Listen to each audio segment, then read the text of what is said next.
Hello, sorry I'm a little bit late. It's a phone call I had to take, so apologies, but let's get cracking. Second part of Heroes. Nice to see you all again, although I can't see you, don't worry. That was a figure of speech. I'm not actually stalking you, or am I? Who knows? Let's not talk anymore, Mark, and get on with this. Smooth start, I thought. Smooth start. So, for those of you who weren't with us yesterday, I'll give a little recap.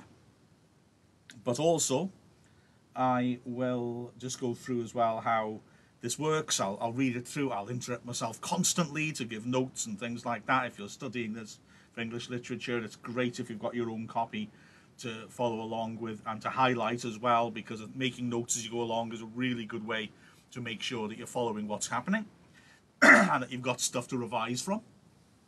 Also, I can take questions if you want to ask during the reading, but I've got better at keeping an eye on the questions while reading. But and hello, Alfie.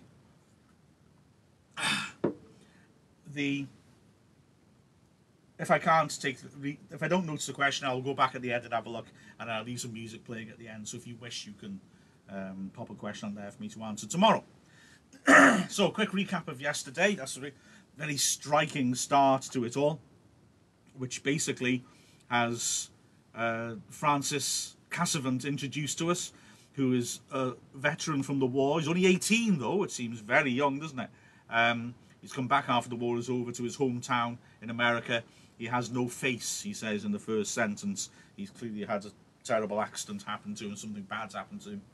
And also, he comes back and says he has a mission. He has a gun. He says he's going to kill a man called Larry LaSalle. He also talks about Nicole Renard, who is a girl that he's clearly obsessed with. But we don't really know anything else about those two characters. It's all Francis at the moment. He's also said he wants to keep his identity secret. Suspicious. Hello, Dominica.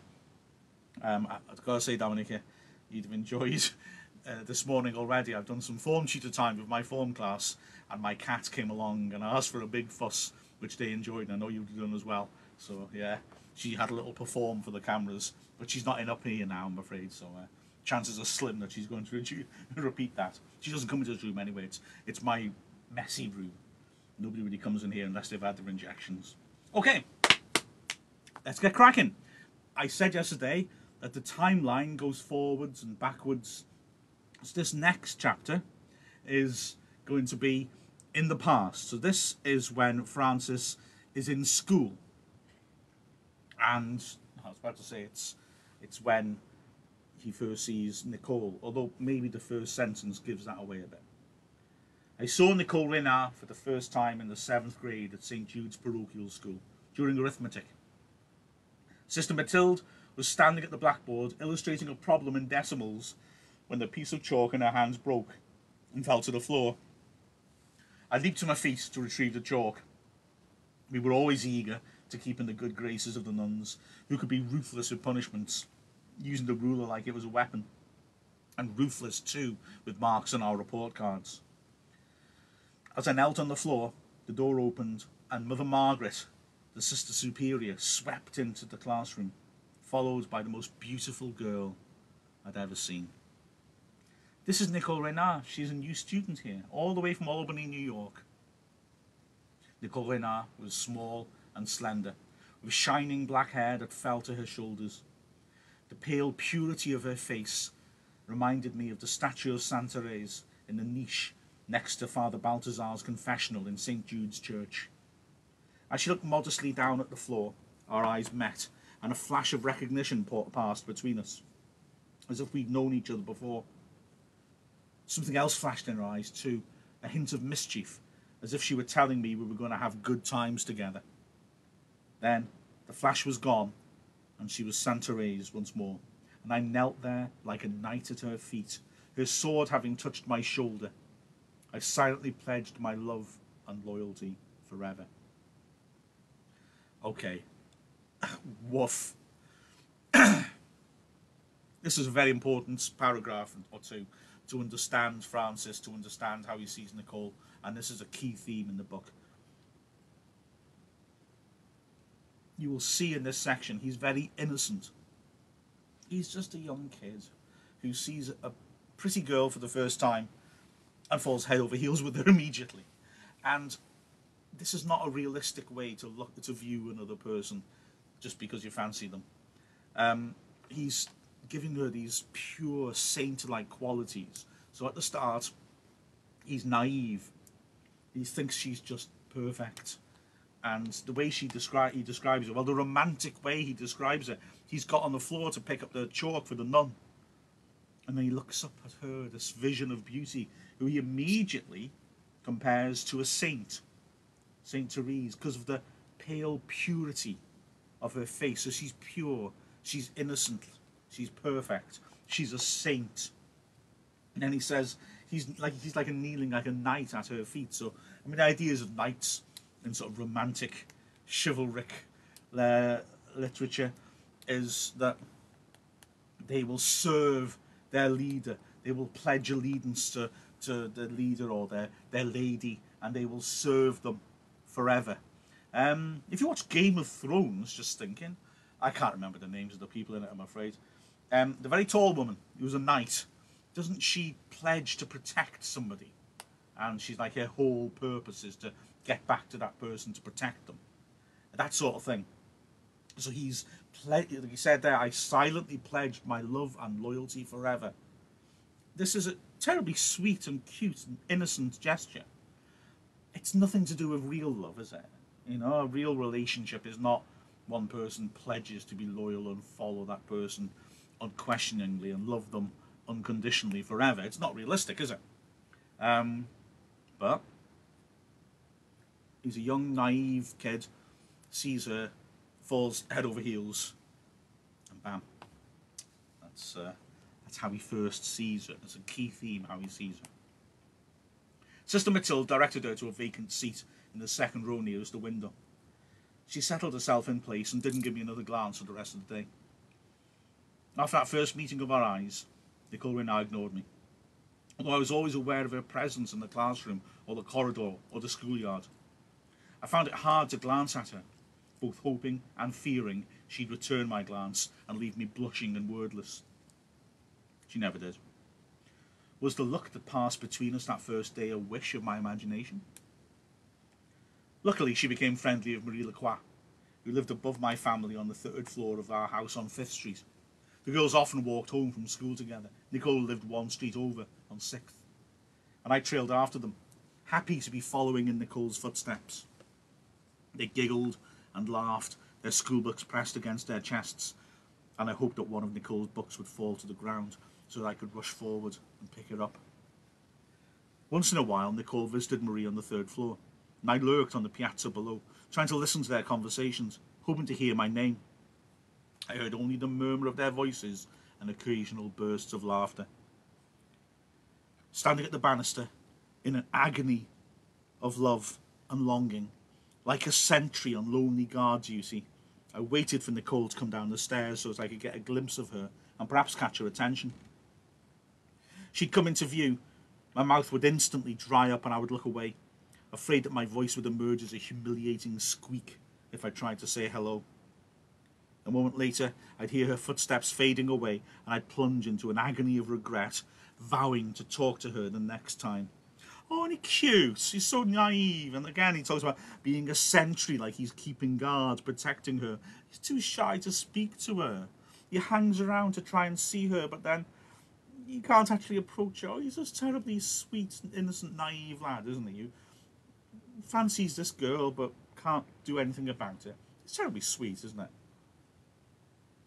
It's good character building, isn't it? Don't we like Francis now? Do we think, oh, go on, lad, go and speak to her? Don't we want to encourage him? So we like the character. He's building up a like in this character. And yet, sorry, there is this contrast, isn't there? Because we know that in the future he will be this man with no face who's been through terrible things and has come back to kill another man. So we've got in the back of our mind this contrast. This lovely, cute, innocent fella will become something different. Often in the evening, when families gathered on the piazzas, the men drinking beer they'd brewed in big crocks in the dirt-floored cellars, and the women mending socks and knitting as they chatted, I'd seek out Marie and try to get her to mention Nicole Renard. Although we were separated by that chasm of being 12 years old, when boys and girls barely acknowledged each other's existence, Marie and I spoke to each other once in a while, because we lived in the same three-decker. Sitting on the steps, we'd talk about everything and nothing. She liked to tell jokes. She'd imitate Sister Mathilde, who'd trouble with her digestion and tried to disguise her burps behind her hand. Sometimes rushed out to the classroom, slamming the door behind her. She lets off her farts in the corridor, Marie maintained, doing a quick imitation of those corridor farts. Baseball was a big topic with us. Monument's always been a baseball town, and French town teams, made up of players from the shops, often won the city championship and the Twilight Industrial League. Marie's older brother, Vincent, was an all-star shortstop for the Frenchtown Tigers, and my father, whose nickname was Lefty, had been an all-star catcher for the same team years before. Oh boy, sorry. I kept wondering how to bring Nicole Renard into the conversation. She had no brothers and sisters about whom I could inquire. I didn't know whether she liked to read or who her favourite movie stars might be. Finally, I plunged. We'd fallen into a comfortable silence, listening to the men arguing mildly about the Red Sox, and I said, Nicole Renard seems very nice, feeling the colour creeping back into my cheeks. Marie turned and fixed her eyes on me. Yes, she said. I said nothing more. Marie didn't speak either. My father's voice reached us with his old refrain, how selling Babe Ruth to the Yankees had brought sorry, a curse upon the team. Sorry.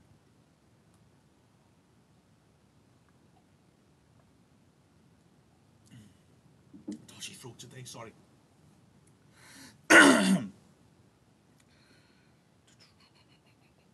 Do you like her? She asked finally. My breath came fast. Who? An exasperated sigh escaped her. Nicole Renard.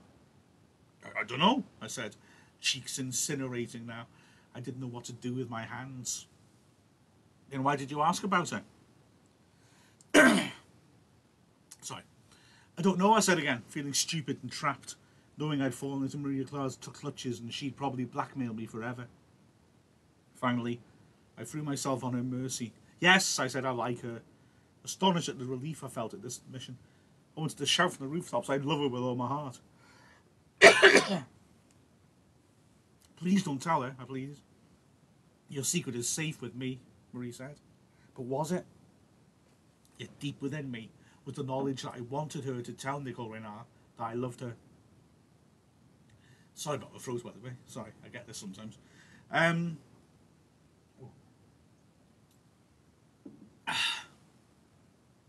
Did you notice there?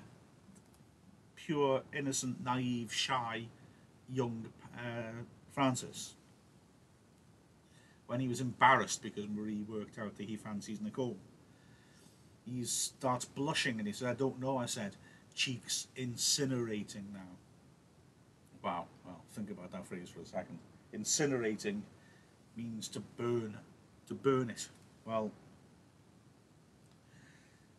think about what he's going to be like when his cheeks genuinely are burned. It's an ironic sort of foreshadowing, isn't it, of what's going to happen. Right.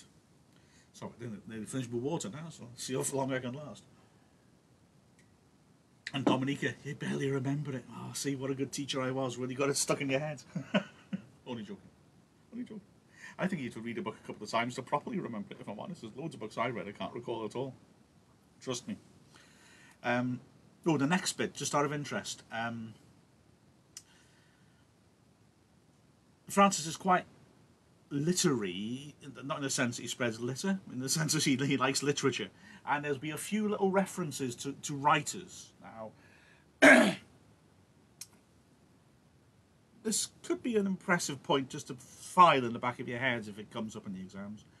These writers I admire, we're about to meet the first one now, are often quite masculine, macho writers who write about heroism, He'll talk about Jack London in a bit. Jack London's books, well, his famous books are about dogs, actually. But, you know, dogs surviving in the wild, wolves. Wolves or dogs, actually? White Fang. Wolf? I've forgotten that. See, I told you I forget everything. The one he's about to mention is Ernest Hemingway. Hemingway's a fascinating character who was very, I mean, maybe the great 20th century writer, the great American 20th century writer, who wrote in a very sort of punchy style. He'd reduced the words down to the key ones. He loved stories of action, and a lot of the stories he wrote about, he had sort of lived that. He was an ambulance driver in the First World War, and was wounded, if I remember correctly. He volunteered to fight in the Spanish Civil War. He loved big game hunting, I'm afraid, shooting, you know, wild animals in Africa, big, you know, game fishing where you go out and catch huge fish. He loved bullfighting. He did live that life. He was a tough guy in real life, liked to be a bit, shall we say, romantic with the ladies. But he was more complicated than he seems. And firstly, I mean, I love him as a writer, but he does come across as a jerk. So is he a hero to me? I love his writing, but I think he'd be an insufferable person. And also, I mean, there are other issues here with Hemingway. Without wanting to come over trying to make out I'm some sort of psychologist, his mother wanted a girl and was angry that he was a boy and made him dress as a girl till he was 11 in dresses. He hated his father because he didn't stop his mother from doing this. So, you know, was Hemingway this tough guy, or somebody who was massively overcompensating? So he's complicated. So I think it's deliberate that when Francis reads these sort of authors, these types of authors, because it's again making us think a little bit about the nature of heroism. What is a hero? Hemingway's tough guy heroes, are they real heroes? So anyway, you don't need to know that in any real detail, but it's an interesting point that these writers are who he likes. Because the question of what a hero is key to this book. 3 days later, Marie and Nicole again passed time together on the piazza above mine. I sat reading The Sun Also Rises, realising that Ernest Hemingway seldom used big 3-syllable words, which made me wonder if anyone, including me, could become a writer. When I heard Nicole making noises of departure, her footsteps crossing the floor as she called "bye-bye" to Marie, I closed the book and perched on the banister, positioning myself where it would be impossible for her to ignore my presence. Hearing her footsteps on the stairs, I curled my legs around the rungs of the banister. She came into view. I didn't look away this time. "Don't fall off, Francis," she said as she passed quickly by and went down the stairs. I was so startled by her voice, by the fact she'd actually spoken to me, that I almost did fall off the banister. Regaining my balance, I realised that she'd actually spoken my name. "Don't fall off, Francis." My name had been on her lips. Then I winced in an agony of embarrassment. Why hadn't I answered her? Did she now think I was stupid, unable to start a conversation? Had she merely been teasing me? Or had she been really afraid that I might fall off the banister? The questions left me dazed with wonder. I never knew that love could be so agonising. Finally, the big question. Had Marie told Nicole that I liked her? Oh, he's brave. He manages to speak to her. It's interesting, these concepts of bravery and heroism. And here we are, just a little kid managing to be brave enough to speak to her. He doesn't know what to do next, does he? And then he's all going around in his head. "Oh, she said a sentence to me. Her name was on my lips." What a cute, naive image of love. He's so excited at the thought she said his name. But then, what did she mean? Oh, bless him. I never learned the answers to those questions. Marie and I never talked about Nicole again.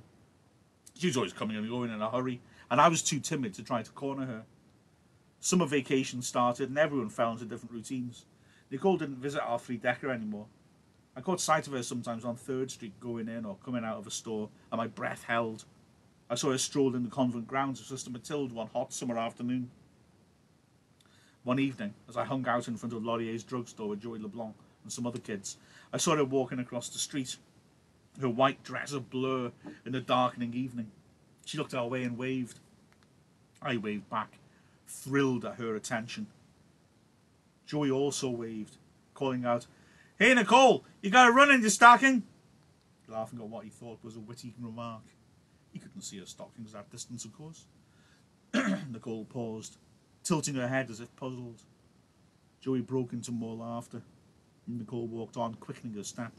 "You got a big mouth," I told Joey, turning away in disgust. "What's the matter with you?" he asked. I didn't answer. I wondered whether she'd been waving at Joey LeBlanc, or me. Embarrassment when his mate embarrasses her. Nicole wearing that white dress. Remember he talked about the pale purity of her face, and now wearing this white dress symbolising purity again as she's walking in the darkness, her white dress a blur in the darkening evening. So this image he has built up of her, of being this just romantic figure in his head. Does he actually know her? Or is he creating some sort of icon? That's an appropriate word, perhaps, an icon, a religious image. Is he creating an image of her which is not related to what she's actually like as a person? I mean, we don't know what she's like as a person, do we? Let's be honest. But he's romanticising what she's like, isn't he? Again, the theme of heroism. Is that what we do with heroes, with people that we admire? Oh, I forgot to say. It's mentioned a couple of times, shops. Well, in this sense, a shop is like a sort of slang word for a factory. So when they talk about the men in the comb shop, they don't mean, I do like this idea, a specialist shop that only sells combs. Can you imagine that? Wow, that'd be something else. But no, they're factories, the shops. Right, okay, next chapter, we are going back to Francis, the mutilated Francis after the war now, okay, with his mission.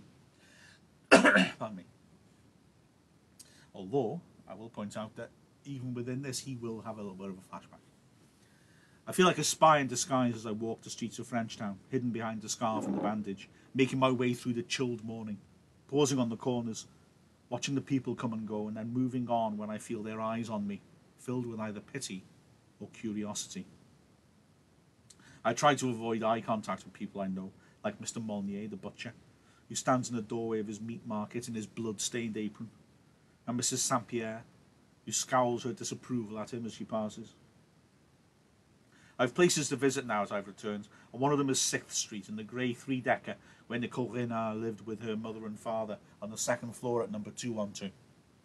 I know she doesn't live there anymore, and I have nothing to gain by going there, but it's inevitable that I look at her house again. I stand across the street for a long time, staring up at the blank windows with their white lace curtains. After a while, a child's small face appears at a window on the second floor, like the ghost of the little girl Nicole once was. I smile up at the child, and she draws away from the window, disappearing the way Nicole disappeared from Frenchtown. Or was the child a momentary hallucination? This little thing. How she disappeared. Nicole disappeared in Frenchtown. Crossing the street, I climb the steps of the first floor piazza and look at the nameplates beside the black mailboxes. Langevin, Morissette, Tourigny. The Morissette nameplate shines of newness and has taken the place of Renard. I stare at the final proof that Nicole has gone away. I don't know where they went, the Renards. They left without warning in the middle of the night. That's what Norman Rochelot told me in a village outside Rouen one evening. So this is now him during the war. This is Francis remembering when he was a soldier. Rouen is a city in France. His outfit came through the village we were occupying temporarily, and we recognised each other from across the street. He was older by 3 years, but we'd both gone to St. Jude's parochial school, and we talked about Sister Perpetua in the 6th grade. He was notorious of the ruler. Extend your palm, she'd order, for the slightest infraction, and the ruler descended almost mechanically. Norman and I made a swap. My ration of Chesterfields, which I didn't smoke anyway, for his military edition of The Great Gatsby, which I'd heard was a great novel. We continued to talk about the old days in Frenchtown as we drank Vin Rouge like the heroes in a Hemingway novel, sitting on the steps of a bombed-out farmhouse. Quick point about literature again. There's Hemingway again. He writes books about war, so they're sitting in the on the steps of this ruined house, drinking red wine like Hemingway heroes. But that's an image of heroism. It's not actual heroism, is it? So, you know, again, what is a hero? Drinking wine on the steps of a ruined building doesn't make you a hero necessarily. Let's be honest. Because the last time I went to Newport, the whole city was full of people doing that at 10 o'clock on a Sunday morning. They weren't heroes. They were something different. Also, he mentions The Great Gatsby, which is another book by F. Scott Fitzgerald, another great writer of the first part of the 20th century. The Great Gatsby is a brilliant book, and it is just the, shall we say, unfortunate story of a man who appears to have everything but maybe doesn't, and how things get away from him, if you like. No spoilers. So again, a similar theme, this idea of appearance and reality, and someone seeming to be all-powerful, but are they really? Someone seeming to be heroic, but are they really? F. Scott Fitzgerald himself was, I can't remember, I think he was, I may be completely wrong here. In the back of my head, I have a thought that he is the one who coined the phrase the lost generation. After the First World War, so many young men dead. What might they have become? So, you know, society must have lost so many great artists, writers, politicians, charitable workers. Who knows what the world would have been like if First World War had not killed all of those people. And he dies pretty young as well, actually. So again, there's a sense of regret with Fitzgerald as well. Sorry, anyway. As twilight softened the ragged edges of the broken houses and the wine began to lower my defences, I got up the courage to ask him, "Hear anything about the Renards?" Almost afraid to say her name. He said it for me. "Nicole, then. Didn't you go out with her for a while?" Hearing her name aloud on the evening air in a foreign country, I was unable to find my voice.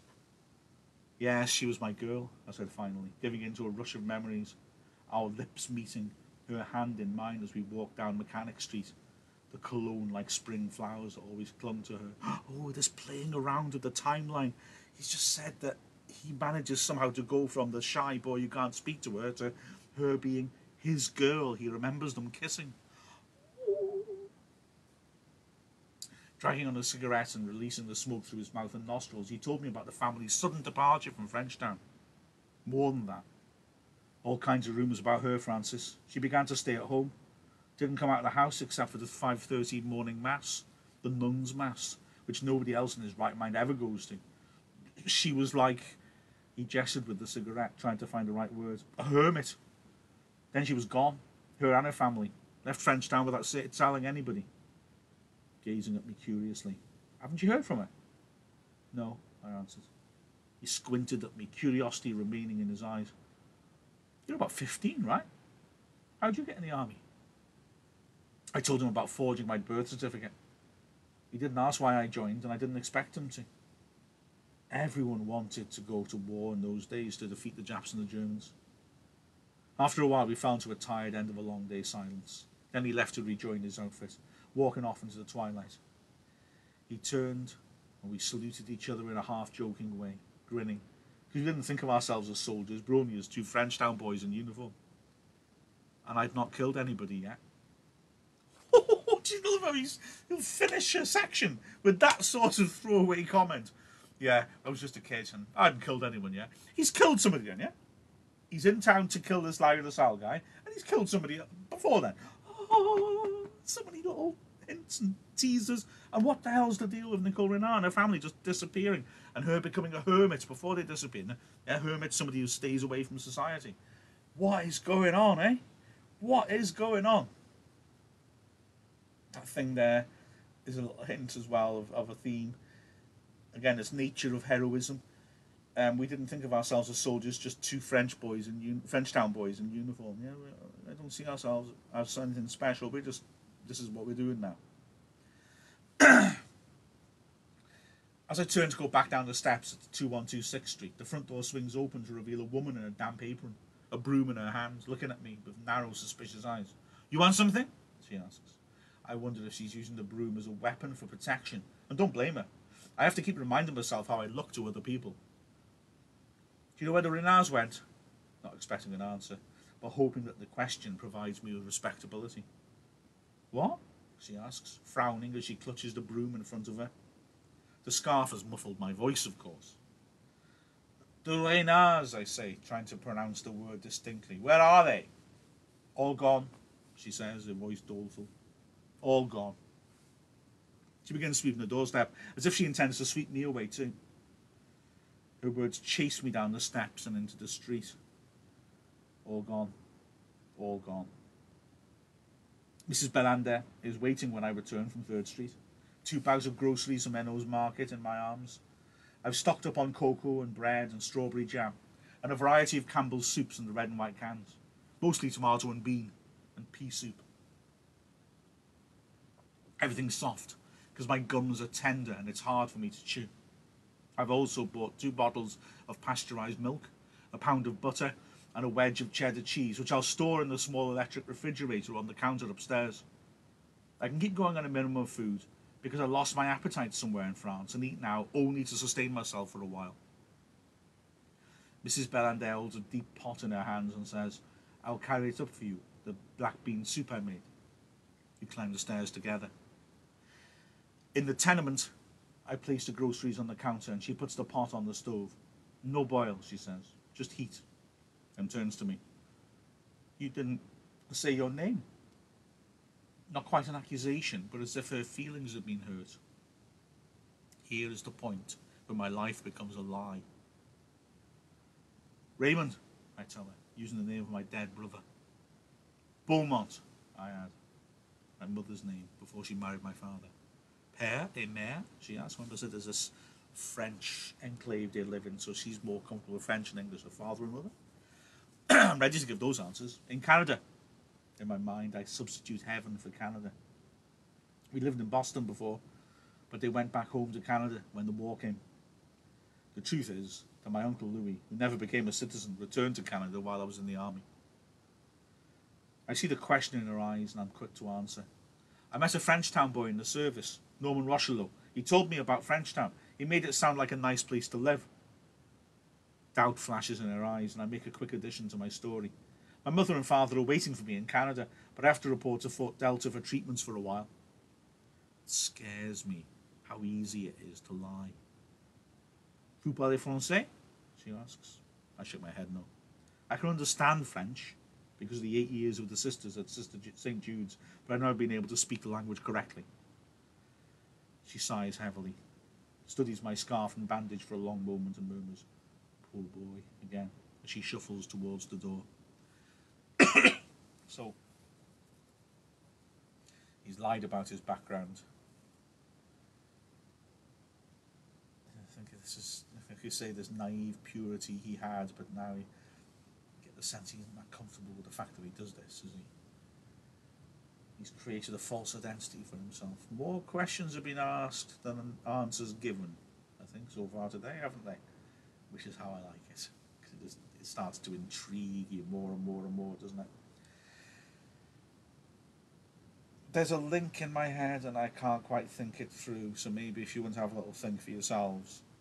His parents dead, but when he lies, he says they're living in Canada.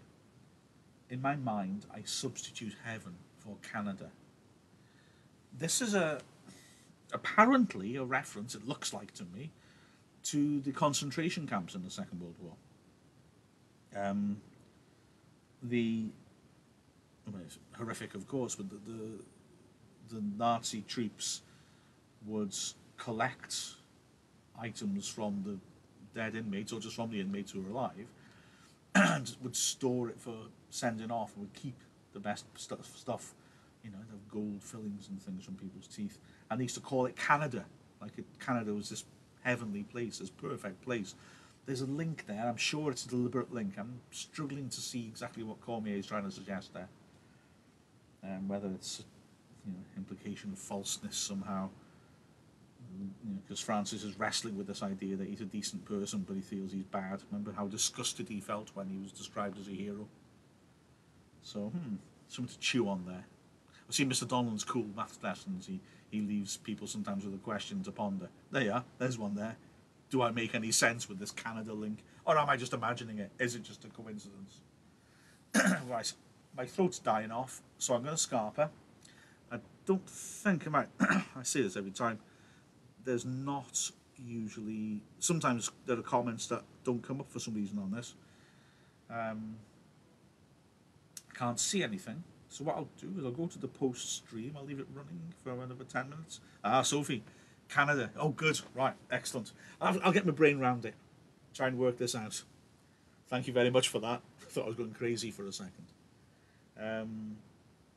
So I'll leave the stream music on for another 5 minutes or so, and then I'll end the stream. But thank you for joining me again, and well, I'll see you tomorrow, 10:30. See what happens next. Adios, muchachos.